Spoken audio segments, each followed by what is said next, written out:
afternoon to all of the students. Today we will see about the acid, bases and salts. In this we will see as an Arrhenius theory of acid and bases, concentration of an acid and bases or bases, and pH of a solution and pH of an acid and a bases and the salts. But before that we will see how are the classifications. Following substances are classified into three groups with the help of the litmus paper. Litmus paper, you know there are different types. That is blue litmus paper, red litmus paper. Now pH also we are there, we will discuss. Now here lemon, tamarind, baking soda, buttermilk, vinegar, orange milk, lime, tomato, milk of the magnesium, water and the atom. With the help of the litmus papers we can classify this into the three groups, whether it is acidic, basic or salt. We have seen in the earlier steps how the so-to taste are there. Food steps are so-to taste. Some of the foods are bitter and some of the foods are slippery और soapy. कुछ foods कैसे रहते हैं, सोर खट्टे लगते हैं, कुछ ऐसे bitter कड़वे लगते हैं और कुछ soapy टाइप टच करने पे slippery. But हम लोग बोलते हैं ना, when these substances are studied, when you are studying, they are founding as an acidic and basic. हम लोग स्टडी करते हैं उसके पे पता चलता है कि या तो वो एसिडिक होते हैं या तो बेसिक होते हैं. तो we can about easy to learn about the assay. बोलते हैं ना, how we can learn about to an assay and the process foods. How can learn? बोलते हैं ना किस तरह से हम लोग आइंडे के बोलते हैं ना लिथमस पेपर से डिटेक्ट कर सकते हैं कि ये फूड एसिडिक है कि बेसिक है. Now how are acid and alkalis detected with the help of litmus paper? Acidic और बेसिक हम लोग लिथ पेपर से किस तरह से डिस्कस कर सकते हैं, ये तुम लोगों को पता चलेगा ये स्टडीज़ में, ये चैप्टर्स में. Now here you will see about the how are acid, alkalis and detected with the help of the litmus paper. जो acid है, alkalis है, detected बोलते हैं ना litmus paper के थ्रू हम लोग किस तरह से डिटेक्ट कर सकते हैं. Now you will learn about more about the acid and base. हम लोग ज़्यादा पढ़ेंगे acid और base के बारे में. But first हम लोग देखते हैं fill in the columns in part A of the following table.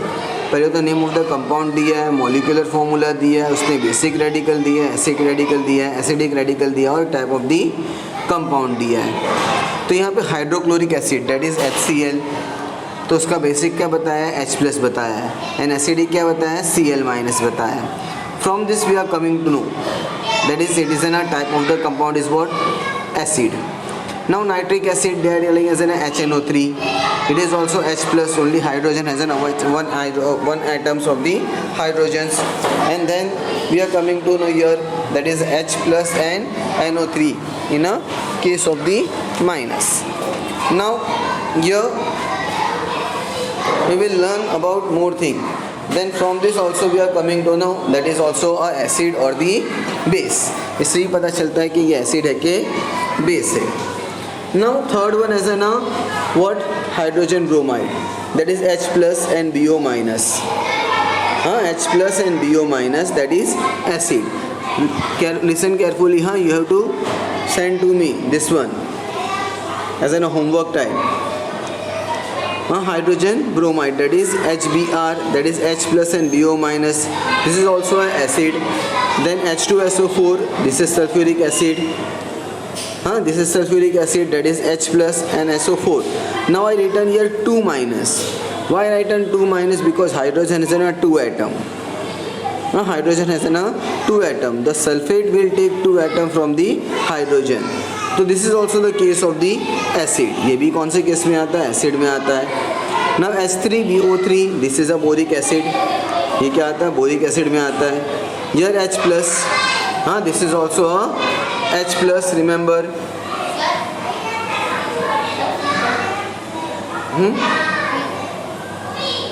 H+,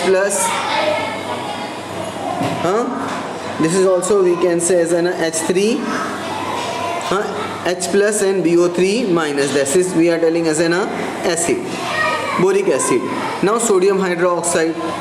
Sodium hydroxide is what, Na+ and OH-. अब OH- क्यों लिखे हम लोगों ने, क्योंकि सोडियम के पास 281 1 इलेक्ट्रॉन एक्स्ट्रा है और OH- क्या ले लेता है, 1 इलेक्ट्रॉन ले लेता है. तो ये किस में आ जाता है, बेस में आ जाता है.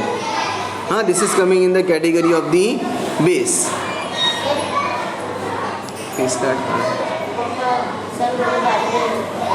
मैं क्या बाद में बात करता हूँ, अभी OH-. Now here potassium hydroxide, that is K plus and OH minus. K plus and OH minus. This is also a base case. So KOH means it is potassium hydroxide. This is also what? That is a potassium hydroxide. तो potassium hydroxide का क्या है? KOH. तो ये मेरा K plus में आता है और OH माइनस में आता है. यहाँ पे भी हाइड्रोजन एक ही एटम था. Sorry, only potassium has an one atom extra. That's why they are telling as an they have taken as an OH minus they return. So this one is also what? Basic. हाँ, ये types of compound में क्या आता है? Base में आता है. अब calcium hydroxide, that is CaOH2.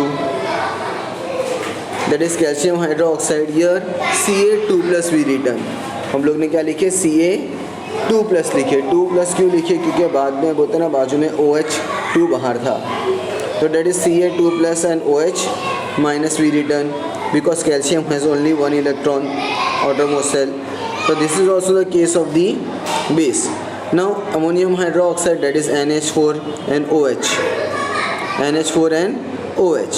Here again OH has an one electron. So that they return as an NH4 plus they return. Means NH4 has an one electron extra. Means one more electron extra. That's why they return as an plus and OH minus. This is also the base one.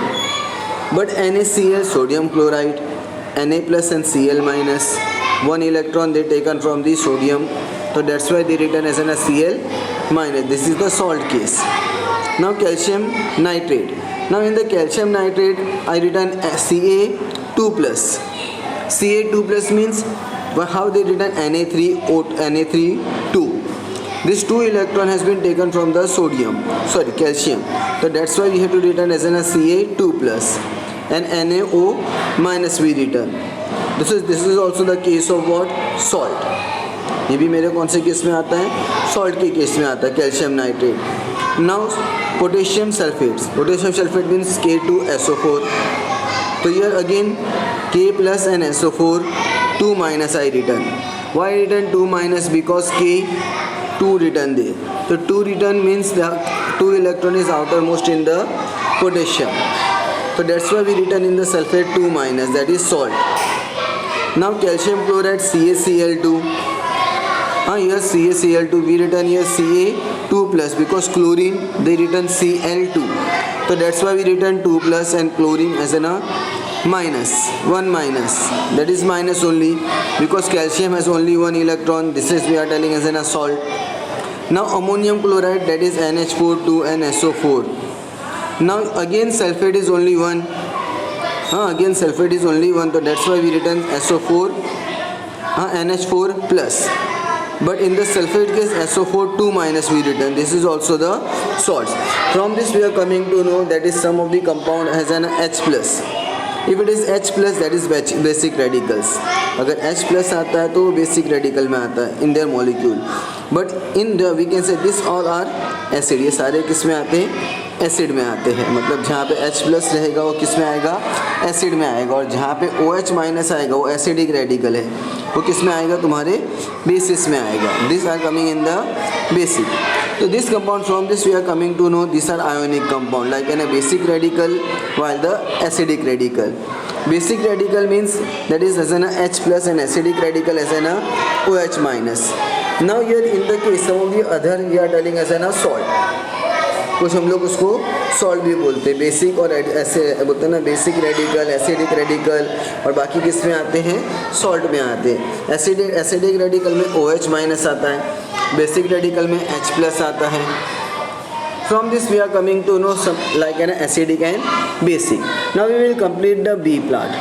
That is from the page number 58. It will clear that हम लोग को पता चलेगा कौन सा ionic compound है. From this ionic compound we are coming to know that is acid, base and salt. ये पहले ही मैंने बोला, जैसे कि HNO3 है तो नाइट्रिक एसिड, तो H means H plus, NO3 means minus because hydrogen has only one atom. Hydrogen का एक ही था, इसके लिए माइनस लिखा था. बट कोई प्लेस में जैसे कि देखो जहाँ पे H3BO3 बोरिक एसिड, वहाँ पे मैंने क्या लिखा? H प्लस लिखा और BO3 माइनस लिखा. I written that BO3 minus. Remember. So this is the basic 58 part. fill in the blanks type, fill in the columns in the part of the following table that we completed in the page number 58. तो from there we are coming to know which is the acid, which is the base and which is the salt. इससे पता चलता है जहाँ पे H plus है वो basic radical वाले आते हैं, ये सब क्या होते हैं, एसिड्स होते हैं. This all are coming in a acid category. हाँ, जो H प्लस वाले रहेंगे वो किस में रहेंगे, acid category. And wherever OH minus are that is base category. जहाँ पे OH माइनस आएंगे वो कौन से कैटेगरी में आएंगे, बेस कैटेगरी आएंगे. अगर H और O बोलते हैं ना, OH नहीं है, हाँ, जहाँ पे H प्लस भी नहीं आ रहा, OH भी माइनस भी नहीं आ रहा है, तो वो किस में जाएंगे, सब सॉल्ट में जाएंगे. They are all coming in a salt category. Remember, जहाँ पे हाइड्रोजन भी नहीं है, OH भी नहीं है, तो वो सब सॉल्ट कैटेगरी में आएंगे. तो we will continue this thing on the next lecture next time. But you have to send me this homework image, fill in the column as in the part A.